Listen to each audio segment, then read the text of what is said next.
Hello, Darshan Maharaja here. This is my second video of today. So those of you who follow me regularly may be a little bit surprised.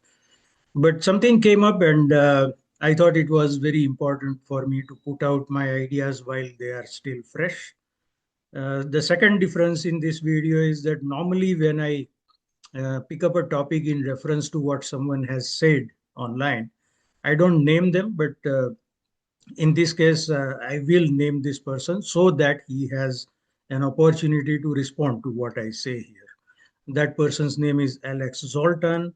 We have known each other on Twitter for a long time, a few years at least, and we are generally on the same page. But today he wrote something that I thought needs to be hashed out. I disagree with what he said, and I need to put my ideas forward in a comprehensive manner. So, for a brief time, I corresponded with him on Twitter, but there are limitations there. Plus, I was outside somewhere, and my phone battery was dying, so I had that limitation as well. So I thought upon coming home, I said, okay, let's make a video, make a comprehensive list of all the things that I have to say. And then I will tag him also on Twitter when I post this. So he will have an opportunity to respond. Firstly, let me point out, or I don't need to point out, the online conversations on social media platforms can veer off in a different direction, uh, sometimes multiple different directions. So, one of the points that he made, I think I'm getting ahead of myself here. Okay. His initial comment was that the visa mill colleges that have become known over the last year and a half, maybe 2 years, they are Indian diploma mills. And I disagree with him on that because I believe that they are Canadian. Now, in one of the arguments that got a little bit off track, he said that this is an Indian run whole immigration scam thing because, according to him, the most common last name in Canada is Smith. But if you look for someone with the last name Smith in immigration consultants, you get only 17. Whereas the last name Singh, you will see more than 400 times. Now, this is an extraordinarily weak argument because how many people with the last name Smith won a medal for Canada or a literary award? How many, is Smith the most common last name in a list of doctors, lawyers, engineers, architects, electricians, plumbers, garbage collectors, homeless? See, people with the last name Smith, or anyone for that matter, people are not obligated to participate in an economy in proportion to their numbers in the total population. We don't want to have that kind of a structure where people are dictated to saying, hey, you know what, there are only so many Maharajas in Canada, therefore you cannot enter this because we don't have any other Maharaja there. So it's a completely irrelevant argument in my point of view, but this was one of the offshoots, so I'm not focusing on that. Let's come to the issue proper. Whether these visa mills, diploma mills, whatever you call them, bogus colleges, whether they are Indian diploma mills or Indian colleges, uh, it's necessary. And because I have followed this issue for many, many years, I have the entire picture which I want to present today. First of all, when Justin Trudeau became Prime Minister, Century Initiative's goal of having 100 million people in Canada by the year 2100 kicked into action. The very first proposal presented by Innovation Minister Navdeep Bains was to increase immigration to 500,000. Back then, I think we were at around 250,000 or thereabouts, and he wanted to increase it to 500,000. And at that point, I had two questions. Number one, we have an immigration minister. So why is the innovation minister encroaching on that territory? Number one. And number two, we were already having 250,000 target for immigration. So how does doing more of the same count as innovation? Those questions were, of course, in my mind. Nobody was going to answer them. Then, gradually over the years, the Trudeau government kept increasing the annual intake of immigrants. But at this point, when we say immigrants, they are permanent residents. This whole confusion of who is an immigrant, because now there are much more people coming on non-permanent visa than permanent residents. So that whole confusion is of recent vintage. So they kept increasing the target for annual immigration of permanent residents. Then in 2020, COVID, lockdown, everything crashed. The numbers also crashed. Now, that is when uh, people were being paid $2,000 a month to sit at home, which created an artificial labor shortage. And this became politically expedient excuse to throw open the floodgates of mass immigration.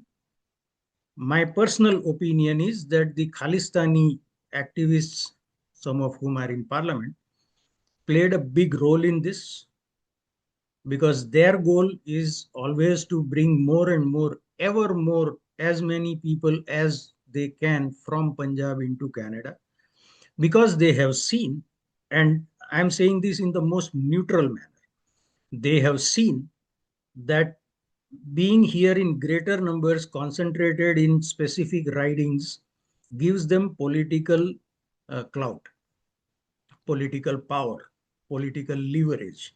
So that is always their goal, which I believe is also one of the reasons why the bench pushed that report. Why not the immigration minister, who at that time was John McCallum? But Khalistani jumped on it, saying, "Hey, this is something that will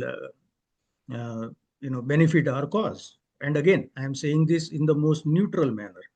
So in 2022, motion M44, which I have been talking about extensively, uh, was passed. It was passed with unanimous vote of 324 to 0. 113 conservative MPs also voted for it.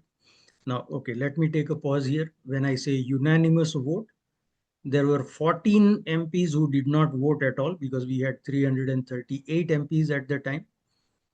So 14 MPs did not vote, and the current conservative immigration critic, Michelle Rempel Garner, was among those 14. She did not vote either yes or no for whatever reason. So the motion M44 passed by a unanimous vote of 324 to 0. And it said that permanent residency pathways should be created for temporary foreign workers at all skill levels, including international students. So international students were being seen as a subset of temporary foreign workers, not as students primarily. And all skill levels, which is now the $1 million component of this whole thing, because for 40 years plus, Canada's immigration policy was based on selecting highly skilled immigrants from different countries in the world, because that is how you improve the productivity of your country. They come here, they are more productive, their talent, skill, knowledge is more valuable, so they get paid more, they pay more taxes, and therefore it funds the social programs. This was the paradigm. That paradigm was turned on its head, because when you talk about all skill levels, I have seen at Dollarama, at the cash counter, there is someone who is a temporary foreign worker, or at the gas station, cash counter at the gas station. So that was component number one. Component number two was the colleges, which is the subject of this video. The colleges have to be certified as designated learning institution by the provincial government.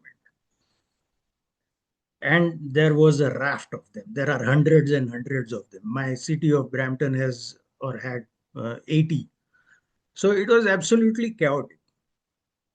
Stephen Punvasi has, and he's the only one hammering on this, the way I'm the only one hammering on M44. He's the only one hammering on the fact that the Canadian government spent $148 million in India promoting this whole plan.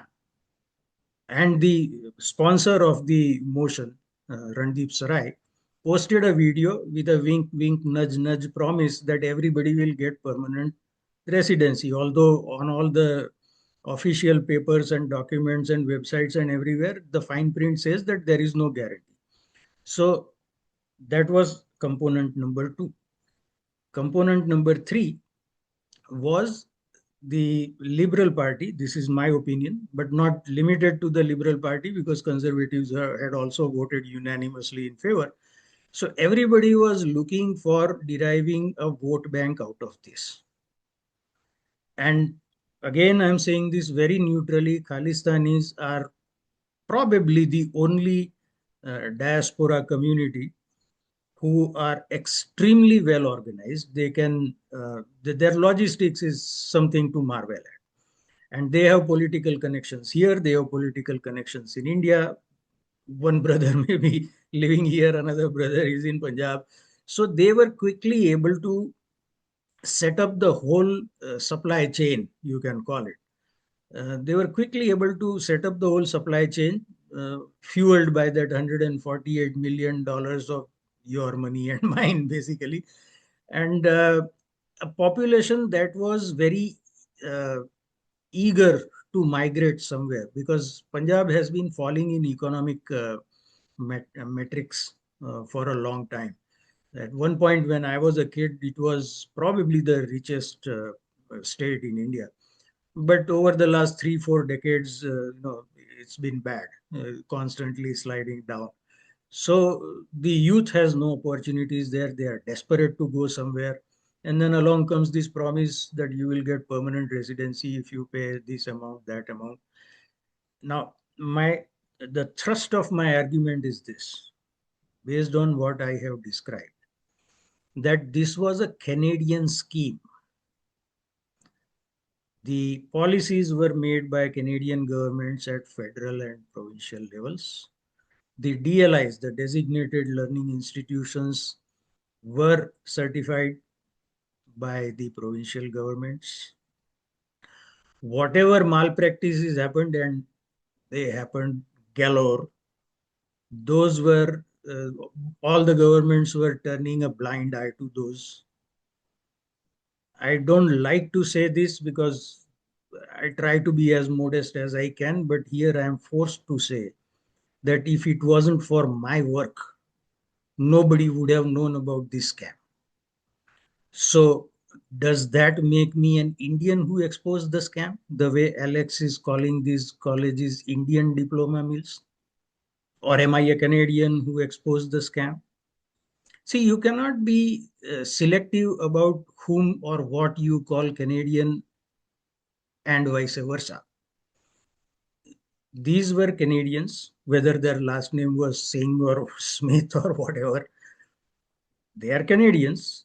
The parliamentarians are Canadians, both at the federal and provincial levels. The regulator of immigration consultants is a Canadian regulatory body. It is not Indian. So, for the entire structure to be put in place, the foundation, the superstructure, the roof, the electrical installations, plumbing, everything of this scam was Canadian. The mainly Punjabi, but broadly Indian youths who were scammed into coming here based on a fake promise. And let me be clear, some of them did scamming of their own to come here. Whatever fake documents they had to provide, and the uh, unlicensed agent in India will say, yeah, you pay us this much, we'll produce that document for you. So tons of malpractices have happened from both sides. But because this was a Canadian initiative through and through, with the participation, I'm not saying connivance, although maybe I should, but with the participation of all Canadian establishment, institutions, governments. These are Canadian diploma mills, not Indian diploma mills. Just because for reasons of expediency or political mileage, the governments, plural, focused on India is a matter of detail. It doesn't affect the overall character of these diploma mills as Canadian. Because if any other diaspora group had been as organized as the Khalistani activists, then this would have happened via that country, right? And the irony here is that Khalistanis don't consider themselves to be Indian. In fact, as you know, they want Punjab to secede from India. They say openly, I've seen them, I've heard them saying openly that I don't identify as an Indian. So people who are not even identifying as Indians have caused a situation where the entire Indian diaspora is being painted with the same brush. And they are not Indian colleges just because the owners may be Indians, the faculty may be Indians, the students are from India, but it's happening under the aegis of Canada. Now, there is another point here. Let us say Conestoga College, which is probably the worst offender in all this. They got 30,000, more than 30,000 international students in a span of 16 months. Most of them were from India. Is Conestoga College Indian diploma mill? No, it's a Canadian diploma mill. Cape Breton University, which according to a Globe and Mail report, I think it was in December 2023, 71% of their student body was international students, mostly from India. Is Cape Breton University an Indian diploma mill? No.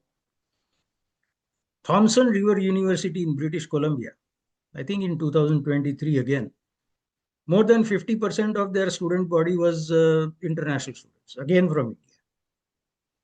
So everybody was in on it. Whoever could made bank with it. Politicians wanted their votes, so they first of all supported it, put the whole thing in place, the entire infrastructure, and then turned a blind eye until there was a public hue and cry, for the majority of which I was responsible. And huge shout out to Clyde Do something, because he made his platform available, and that video is what woke the whole of Canada up. So huge thanks to him. He's a Canadian, I'm a Canadian. It's not like Clyde tied up with some Indian guy. No, I'm a Canadian. We didn't even know each other from Adam, but somebody told him, hey, check out this guy. He has something worth listening to. And then we just met on his chat for the first time. We hadn't even met before, even online.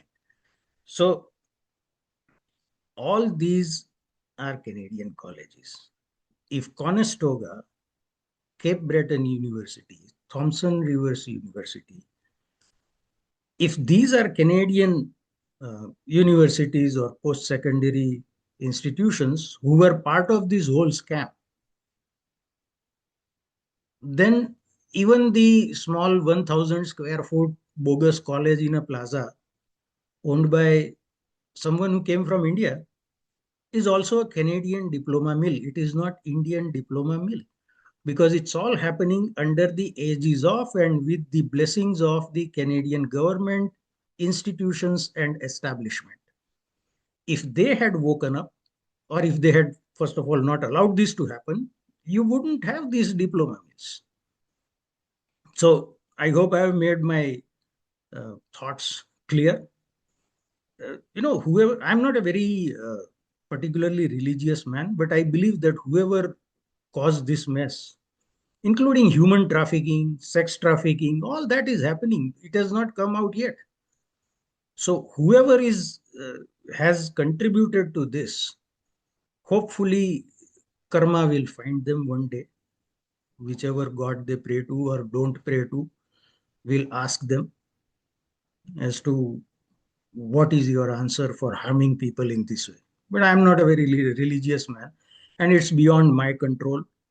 It's up to whichever God to hold them to account. But finally, I'll say this.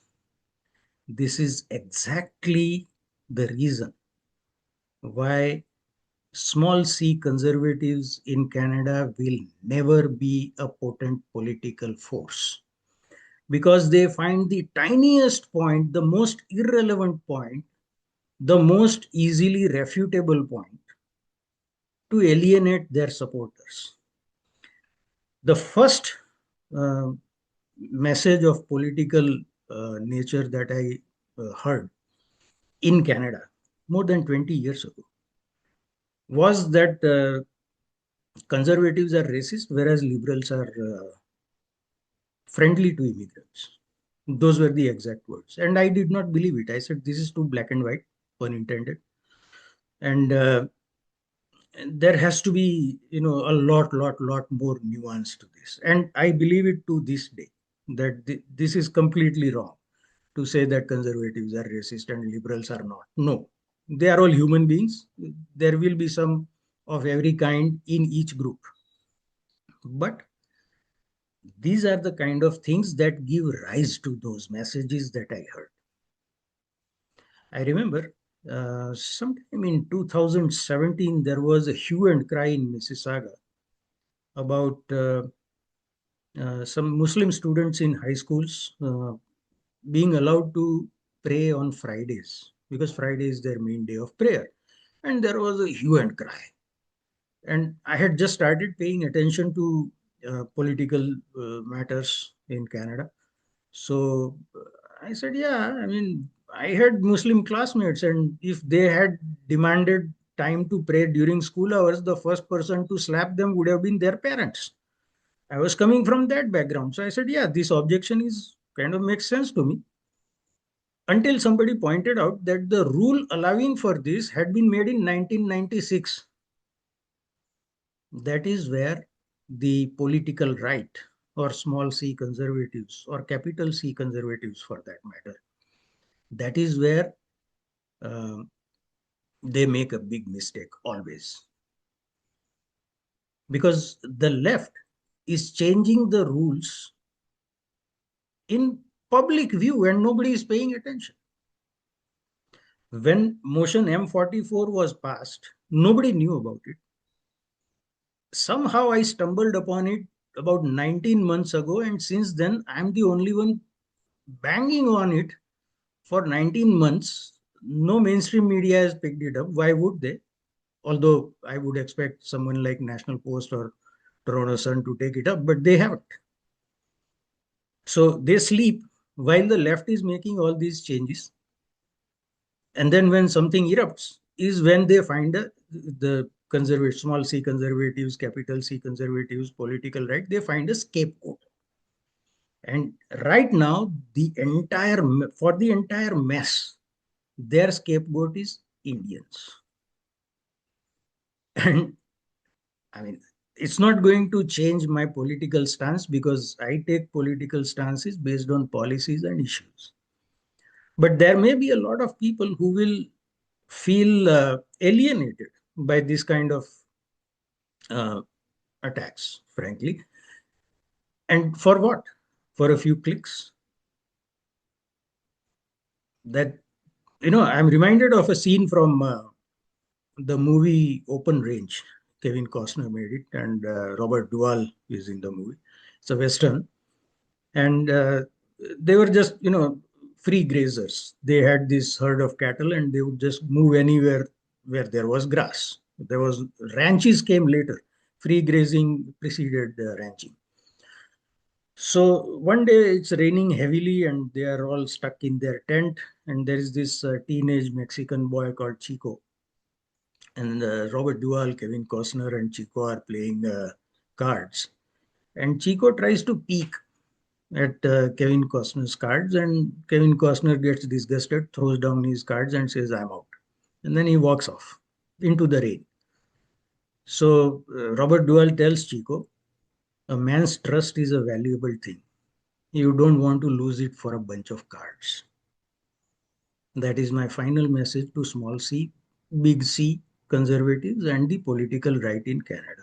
You don't want to lose people's support for something so irrelevant, frivolous, insignificant. I'll see you in the next video. Until then, goodbye and be well.